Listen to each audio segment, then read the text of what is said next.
Dumela bakulu, Binyame Tijen is here. Ndadzoka zvekare nema-updates nyaya zvinenge zvichiitika munyika yekwedu, nyika yeZimbabwe. So nhasi ndiri kusangana nenyaya panapa iri kunzi zvoni Zimbabwe must differ 2028 pause. Triple C restates as it pushes for national dialogue.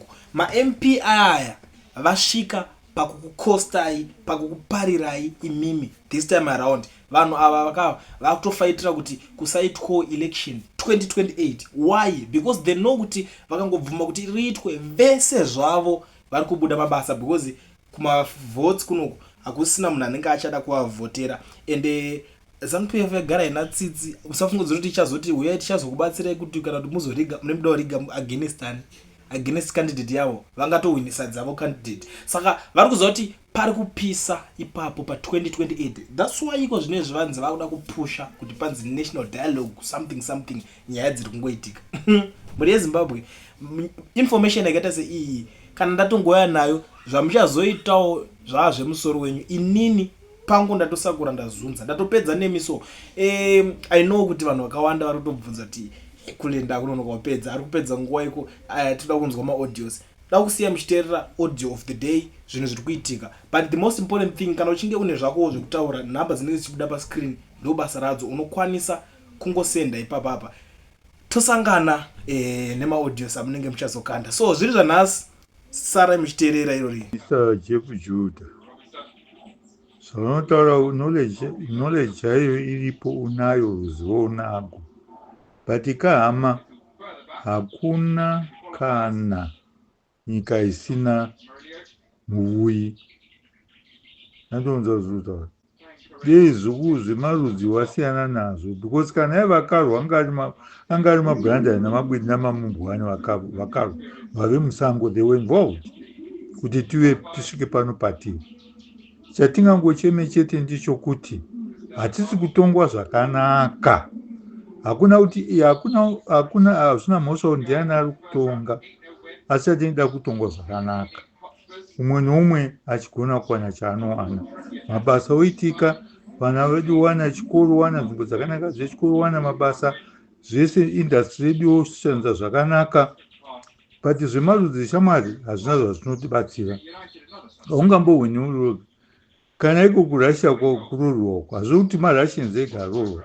Matoona umwe wakabva mune dzimwe nyika vanotogara muRussia imomo, vakazvarwa imomo vatori maRussians by birth or by natural whatever. Saka hatifani kudaro hama. Ngatitasei kuti toita sei nenyaya iyi, toita sei, ndo chinhu chikuru cheuchuda.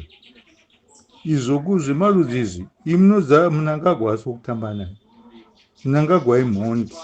Secondly, Mnangagwa uona kuti iye zvino kuita sei Chiwenga akamubatsira munhu anga atiza munyika umu. Ende munhu akabatsira Mnangagwa ndiChiwenga kuti ararame futi paakanga aniswa poison. Chiwenga did his best. Asi ezvo Mnangagwa nokukara kwake Mnangagwa, iye zvinoonai kuti Nyangira amira papi, Chiwenga amira papi. Akungoita fanika munhu asina nebasa asi hachamurespekti. Iye zvinoona kumuzvenga kuri kuitika kuzvinhu zviri kuitika. Chiwenga did a lot for that man. Zvokuti dai munhu aikaisa Chiwenga padhuze chaizvo achimutenda kuti hama wakandibatsira, ndakapiwa pano ndave president yenyika ino iyi, ndiwo wakandibatsira. Kutendera vanhu vakanga vatenderana zvakanaka kuti batawo chimuti ugondipawo, kana wamboita 5 years wondipawo ndotorawo chimuti. But Mnangagwa nokukara, sezvo ari kuita nyika yaparara neyaMnangagwa. Nyika yaparara hama dzangu.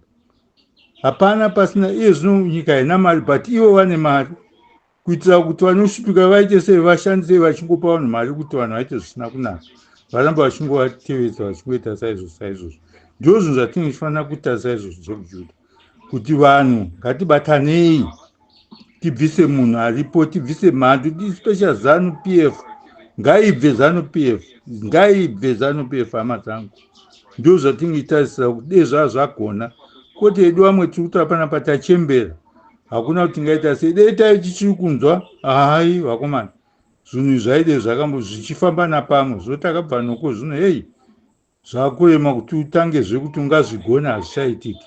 Saka tachikumbira vana vedu kuti vonai kuti mungaita sei, regai kushandiswa nezano, regai kushandiswa nezano kupiwa $10 please. Tinokumbirisa, chinjai maitiro, gadzirai zvinhu munyika ite zvakanaka. Usavimbe nokundopiwa $10. $10 nokuisa kupi? Ita kuti uvimbe kuti ndiwane basa ndigone kutambirawo mari yangu yekuchengeta mhuri. Noti kupiwa chikokiyana woti waita munhu worumbidza zanu PF. Ndokupenga chakuwana mazuva ano. Kuchikoro makapindirei? Sure. Come on guys. Anyway, muve nezuva rakanaka, tinotenda chaizvo. Bye.